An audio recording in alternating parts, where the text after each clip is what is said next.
మాలలకు విద్య ఉద్యోగ అవకాశాలు దక్కకుండా రోస్టర్ పాయింట్లను అమలు చేస్తున్నారని మాల మహానాడు జాతీయ అధ్యక్షుడు చెన్నయ్య ఆరోపించారు. ప్రభుత్వం వెంటనే రోస్టర్ విధానాన్ని సవరించాలని డిమాండ్ చేశారు.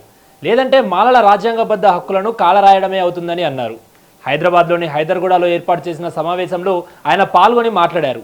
ఎస్సీ వర్గీకరణలో 5% కేటాయించిన గ్రూప్ 3లోని మాల అనుబంధ కులాలకు కొన్ని ఉద్యోగ నోటిఫికేషన్లు ఒక్క పోస్ట్ కూడా దక్కడం లేదన్నారు. మరికొన్ని నోటిఫికేషన్లలో 2% లోపు మాత్రమే ఉద్యోగాలు లభిస్తున్నాయని ఆరోపించారు. ఈ పరిస్థితిపై ప్రభుత్వం వెంటనే స్పందించి రోస్టర్ విధానంలో ఉన్న లోపాలను సరిదిద్దాలని డిమాండ్ చేశారు. ప్రభుత్వం స్పందించకపోతే ఆగస్టు 11 నుంచి రాష్ట్ర వ్యాప్తంగా పెద్ద ఎత్తున ఉద్యమాలకు మాల మహానాడు సిద్ధమవుతుందని చెన్నయ్య హెచ్చరించారు. నా పేరు బూర్గు వెంకటేశ్వర్లు, మాల మహానాడు తెలంగాణ రాష్ట్ర అధ్యక్షుడు.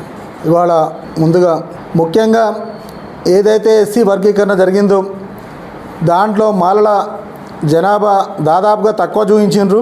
అప్పటికి కూడా మాది 30 లక్షలు, 25 నుంచి 30 లక్షలు ఉండే మాల జనాభా 2011 లెక్కలు తీసుకొని తర్వాత కానీ మొన్న జరిగిన లెక్కలలో కూడా పారదర్శకంగా లెక్కలు చేయక లెక్కలు తక్కువ చూపించారు పాపులేషన్ని.